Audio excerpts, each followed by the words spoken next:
Welcome to the Near Memo, a weekly conversation about search, social, and commerce. What happened, why it matters, and the implications for local.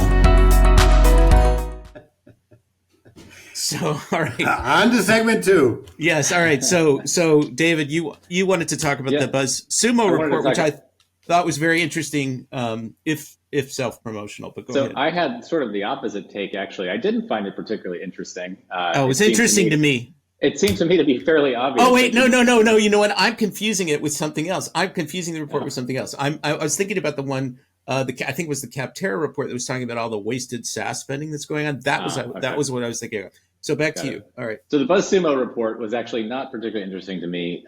Essentially, as you said, it was a little bit self-promotional. Hey, use our tool and see all these various filters you can apply to find the right people to pitch your content to, which will hopefully generate links for your website and blah, blah, blah, blah, blah. So the big takeaways were, don't waste your time pitching content to sites with paywalls because they don't syndicate and they don't link out. You don't get the link value from it. Except Business Insider, New York Times, and Washington Post, which are all paid paywall content. But I believe that they at least allow for some free previews if you don't have an account, which does make some sense. So anyway, that's neither here nor there for a locally focused audience like ours. The biggest interesting takeaway, which you did highlight, is just the sort of effectiveness of locally oriented pitches in terms of generating links. And so I'm this graphic of which we can share in the notes for the podcast in terms of the greatest number of links generated and also the highest number of average links per pitch. The number one recommendation there is to pitch a story by state. That was 17 average links, and I guess it was the second highest number of links overall. The highest number of links was data shows. So if you are a national company with a local footprint that can publish any kind of data, and this is something that I've been advocating for years. I know Andrew Shotland's been advocating for years. The best example of this type of content is, in my mind, the United Van Lines study that comes out every year that talks about here were the top X states for inbound moves, here were the top X, Y states for outbound moves. Yep. They then pitch that content to the top 10 states and the worst 10 states. And it's an instant, easy 50, 100, 200 backlink generation every single year with very evergreen style of content that requires almost no updating. And so and Thumbtack has had a similar survey about, ease of doing business in a given state, that they've done the same thing where I've seen that referenced in the Oregonian, for example, here in Portland, which Oregon, not particularly easy state to do business in according to Oregon businesses. So that kind of content is just like such an obvious win.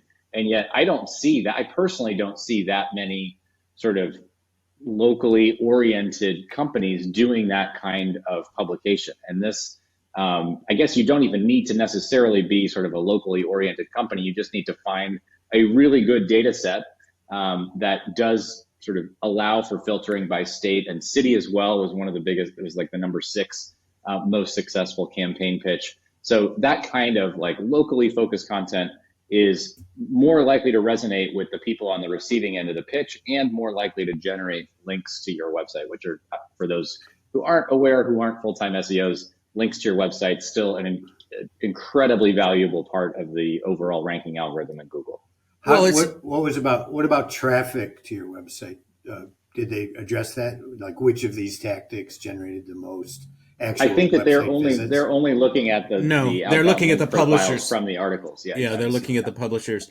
It's a couple of things were interesting to me about the study or the data. When I was at Uberall, my role eventually evolved to run PR, which is just totally ironic because I just loathed PR when I was writing for Search Engine Land and all the pitches and everything. But it was very valuable for me to see it on the other side.